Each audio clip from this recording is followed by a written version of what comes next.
Vegreville. Thank you, Mr. Speaker.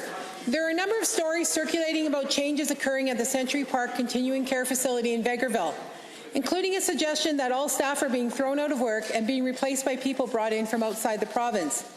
These claims are causing tremendous anxiety to seniors and families in Vegreville. Can the Minister of Health please explain to myself and my constituents the situation in Vegreville? The Honourable Minister of Health. Thank you, Mr. Speaker. So I'm advised that the transition will take effect on November 1st.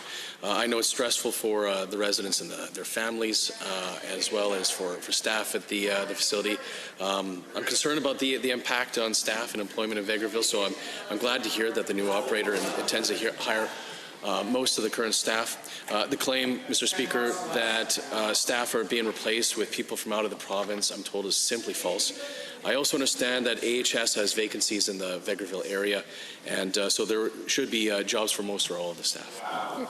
The Honourable Member for Fort Saskatchewan-Vegreville. Thank you, Mr. Speaker, and thank you to the Minister for sharing this information with us. Given there is also a suggestion that pay rates at the facility are going to be cut under the new operator, to the same Minister, do you plan on intervening to prevent pay reductions or cancel the transfer of the facility altogether? The Honourable Minister of Health. Thank you, Mr. Speaker, and thank you to the honourable member. I support the rights of the staff under the law and their collective agreements. My department and AHS are monitoring the transition closely, and they'll provide any supports that are needed, as I said before. But, Mr. Speaker, unlike the NDP, I don't believe in manipulating individual contracts for political purposes. Continuing care for decades has been publicly funded and delivered by a mixture of government, non-profit partners, as well as private partners as well, Mr. Speaker. And the NDP just can't accept that. That's why they're heckling me, because they can't accept. The Honourable Member for Fort Saskatchewan-Vegreville. Thank you, Mr. Speaker, and thank you again, Minister. Given that there are also questions being raised about the whole issue of contracting continuing care and the potential that changes like the current one in Vegreville may happen again elsewhere. So again, to the Minister of Health, do you plan to change the process for funding continuing care facilities to avoid the potential for any future subcontracting situations like this? The Honourable Minister.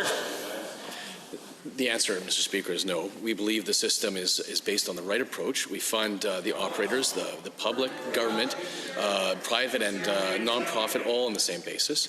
The NDP ignored the real issues in the continuing care system for 4 years and imposed their bias against private providers in one area after another, from continuing care to labs to laundry. And our government campaigned on the real issue, Mr. Speaker, improving access to care, not who provides it. That's my priority as Health Minister.